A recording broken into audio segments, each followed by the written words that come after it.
1/6 of the Earth is this exhibition about art from the former Eastern Bloc and the Soviet Union.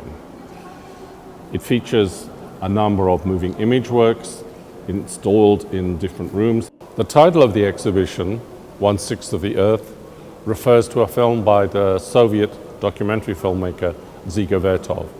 It's meant to evoke this vast area of the globe that was formerly communist and socialist. The artists range from young, unknown artists from Romania to quite established artists like Mircea Cantor and David Malkovich. The exhibition is organized in a number of thematic areas. One area deals with the history of the politics and culture of the last 10 years. The second area is really to do with work from the point of view of women artists, dealing with issues of gender, sexuality, but also politics.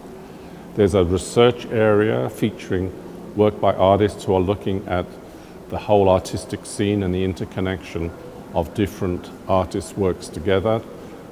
Artists like the Irwin Group or the Société Réaliste Group.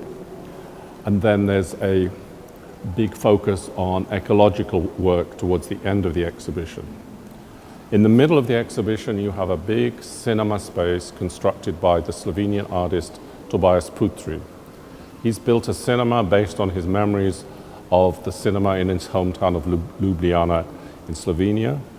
And in that cinema, you can sit and watch a number of other projects by artists from this region.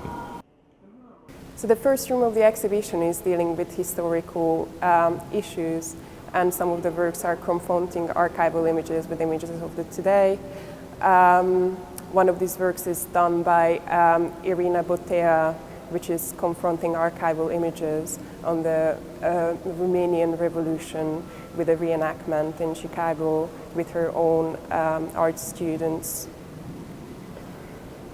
In the first room, we have a piece by Christina Norman, which is about the removal of a statue of a Russian soldier from the center of Tallinn. And this artist decided to bring this statue back to the center as a provocation and as a sort of artistic experiment.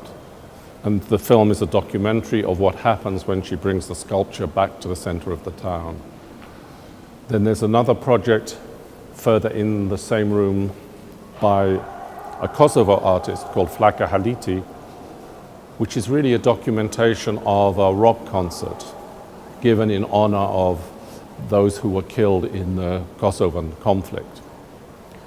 If you move further on through other documentary works, as I've mentioned, you come to the big cinema space designed by Tobias Putri. After the first room, there's a section focusing on artistic research, I would say. There's a slide piece by some artists from Croatia where they developed a project of going for walks at weekends. It's called Weekend Art, Hallelujah at the Hills. It documents artistic rambles, if you like, and they've produced a newspaper for you to take away. There's also a project by the group Irwin, also from Croatia, and they document the history of artistic work in the last 20 years, the various artists and groups that have developed in that time, and there's a big map where you can see some of the affiliations between these artists.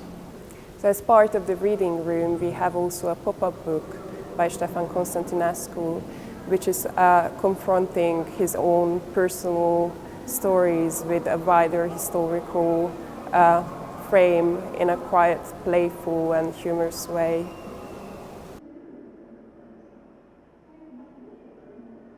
Then if we move to the right, we go into this big space dominated by a work by Anna Molska about some young Polish soldiers performing a rather enigmatic game with some geometric shapes. It's a sort of metaphor for their being slotted into contemporary society.